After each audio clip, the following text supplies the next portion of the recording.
Well, we missed last week, and I said to the first service, last year we had 3 weekends where it snowed on the weekend, and then we got 9 inches that Saturday of Thanksgiving, and so we didn't have church last Sunday. I think we could have, but the challenge was moving 9 inches of snow.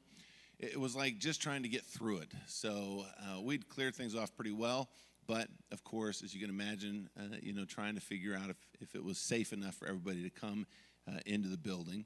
So just kind of a thought to revisit. Give me 5 minutes, but I want you, if you take notes, I think there's a couple of things you're going to want to know about the Christmas story that is a little bit of a different spin this year. Let me give you an example.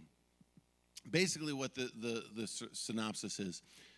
The Old Testament is what we're actually living out in the New Testament of the church today. Okay, follow me. Everybody goes back to Christmas. We go, Jesus was born. That was a thing that happened in the past. What I want us to catch on this year is that the King is coming wasn't just the Advent. That was the Messiah, and we too now are parallel to the Old Testament, to Jesus coming again. Did you catch that? What we miss is we go back to an Old Testament and then Jesus in a historical setting, and then we're like, yay, let's remember that. I want you to understand that what we're doing today is happening in parallel to what happened in the Old Testament. Now follow me. When it came to my sermon last week, I talked about hope. Hope last week was reminiscent of the early Old Testament people who said, we, of course, are hopeful about a Messiah. But believe it or not, the Jewish people were not very good with hope. They were very good at remembering. They were very good at complaining. To remember, Israel remembers the past. And so in the Old Testament, they remember the Passover. When Jesus helped them exit from Egypt, they remember Shavuot or the Pentecost as we know it today. The Shavuot was the celebration of the law, or first fruits, and that was the Exodus, led them into wilderness. And then God gave them the law at Mount Sinai. They celebrate Purim. Purim was in the story of Esther. And so the prophets of old always talked about the past. Remember how God did these things for you. Remembering is a very powerful human trait. We remember things because it's distinctly human. You've heard me say animals don't have memorial services. They may have some limited emotion about their loved ones not being with them. You know, the squirrel that looks at the other squirrel that got run over on the road like, oh, that's terrible. I'm going to miss them. They don't have a memorial service. They don't have a trip down memory lane. That's distinctly human. We write these things down. We remember. Christians, we remember too. We remember the past. Remember Easter, Jesus' resurrection. We remember Pentecost, the giving of the Holy Spirit. We celebrate baptisms and birthdays and anniversaries. But did you know that in the Old Testament, they were afraid of the future? So they remember the past, but they project into the future, and their projection of the future was, it doesn't look great. We want that Messiah. But when the Messiah came, they crucified him. Now, how many of us struggle with the future without, in a sense, crucifying God's hope and promise? You've looked at the future and you said, it doesn't look very promising. You're the person that goes into the future with the what-if spiral. You're planning a family trip. What if the plane crashes?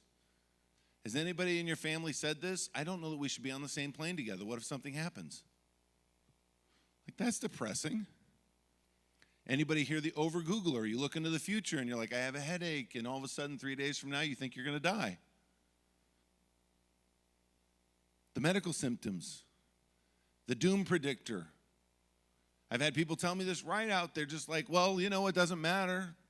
Miami's going to be underwater in a few years. There's not enough fresh water. Eastern Europe is ushering in the Antichrist in the Third World War. The paranoid parent. I'd like to ride my bike around the block. The parent says, what if you get lost? What if somebody kidnaps you? What if a dog chases you down? You fall into a ditch. You get amnesia. And then you get lost and kidnapped. Murphy's Law. If something's going wrong, everything's going to go wrong.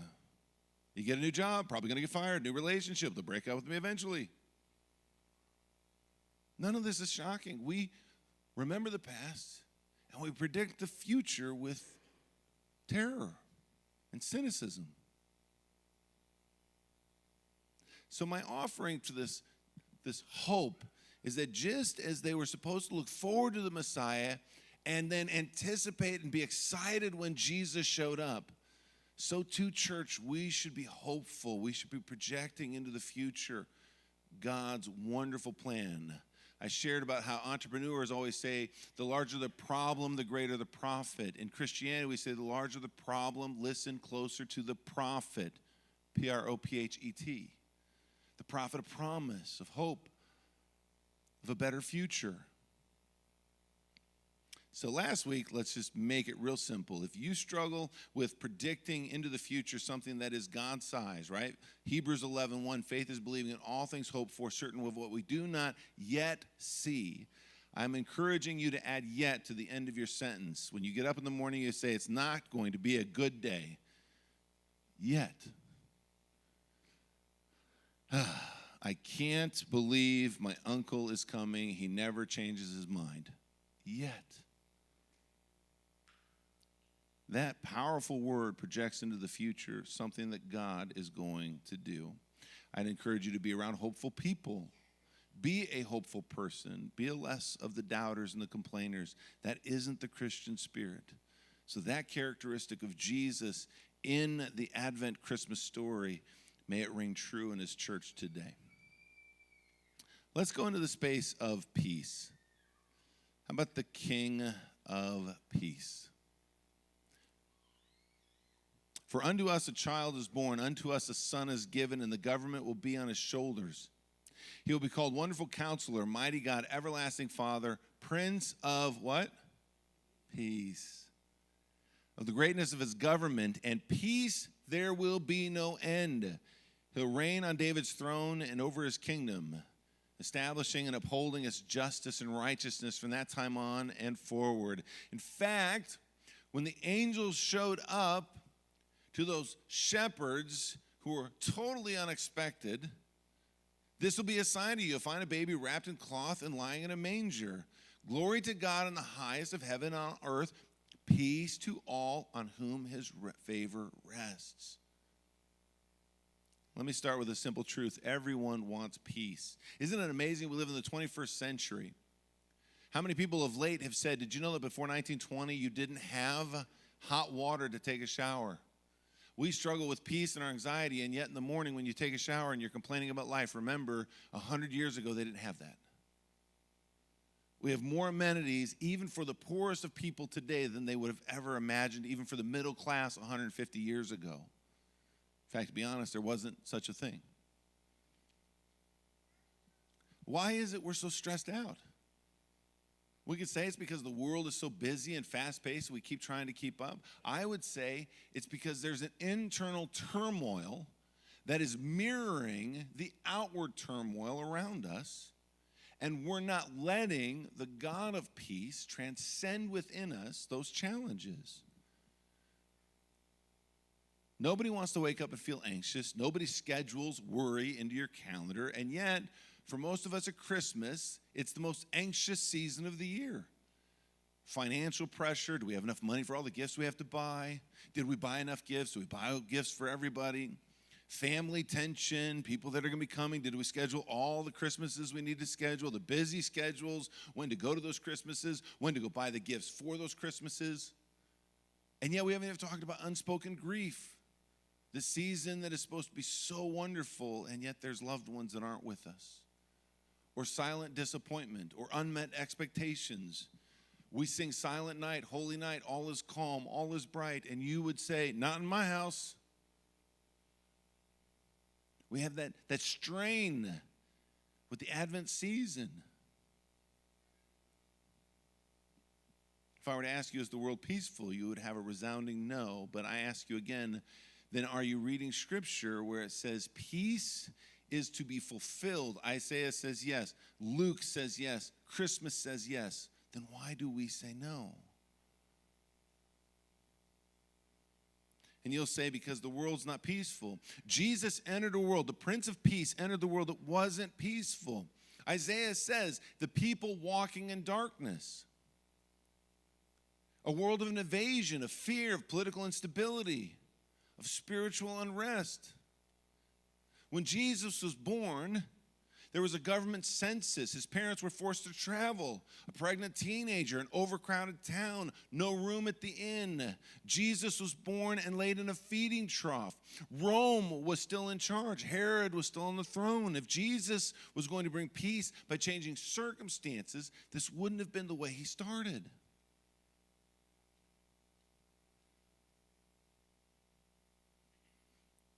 So many of us believe the lie. I'll have peace when things settle down. I'll have peace after this season. How many of you look forward to January 5th? Oh, it's just over. You're missing the journey along the way. I'll have peace when the problems in my life are fixed. But Jesus comes proving that peace does not wait for perfect circumstances. It's a way of life in your present circumstances. Jesus came in the midst of chaos. And yet this baby lying in a manger reminds us all to slow down and see life for what it is in that moment. It didn't arrive with a parade. It arrived with the cries of a baby. It didn't arrive as a powerful warrior setting earth and the world straight, but with dependency, a need. The world seeks peace through power and force and control and politics and strength. Ever been to that Thanksgiving dinner? I've had this when I was growing up, and my dad didn't like that we weren't eating yet. And I don't know, I was chasing my sister, and my brother was arguing with my mom, and my dad at the dinner table and Thanksgiving there, and nobody's sitting around yet. He did that whole moment where he goes, "Everybody sit down and let's eat." He's hitting the table. And boy, the whole world stops. We're like, and everybody sits down. Do you think that was a peaceful Thanksgiving? Nobody talked. Wasn't any noise. Or he's like, "I can't wait to eat. Get out of here. Dad is mad. It's not fun." That is a superficial peace applied to our circumstances when we just want to force people to abide by our wishes. I did a terrible thing probably to my daughter when we were growing up, when we were raising our kids, and she cried. Anybody have that, just if something happens, they cry? You're like, "Stop crying. Why does she always cry?" She's always crying. I take her to school, and the teacher's like, "Why is she crying?" I'm like, "I don't know. I have literally no idea." But I did this terrible thing as a father. I said, "If you want to cry, cry quietly." And so my daughter, by fear of that voice, would go, like, what a terrible thing, right? I'm like, I need peace in my life, and you crying in the back seat is not helping. That's artificial peace. What I want to share with you this morning is it's counterintuitive. The disciples panicked about the storm. They said, "Jesus, the storm is around us." Jesus got up and calmed the storm, and we love that about Jesus, that he can calm the storms in our life. But we missed the part of the story that who had the most peace in the midst of the storm? Jesus, who they found sleeping. Jesus had peace amidst the storm. The disciples, new to this experience, just assumed the miracle worker would make peace by calming the storm. I want to give you a couple of things to think about when you leave today. First of all, don't manufacture peace. Don't be the yeller. I've learned since that when you yell, you should yell because you say there's a fire and there's an actual fire. I have to get your attention because if I don't get it right now, something very terrible will happen to possibly all of us. But to just yell because you're lazy about how you want to have a relationship with the people around you is not serving the purpose. You can't manufacture peace by yelling it into existence. You can't bargain peace into existence. Some of you have gone to God and you're like, but Lord, please, if you just make this go away. You can't overwork your way into peace. But if I just make sure I have control of everything in my life and I make sure nothing goes wrong, you receive peace by doing the opposite. In fact, it's with patience. I've taught a lot of people to golf. This is tragic because I'm not the best golfer in the world, but I always tell this is a really telling sign about golf. Anybody who golfs and they try to control it is a horrible golfer. You ever notice this?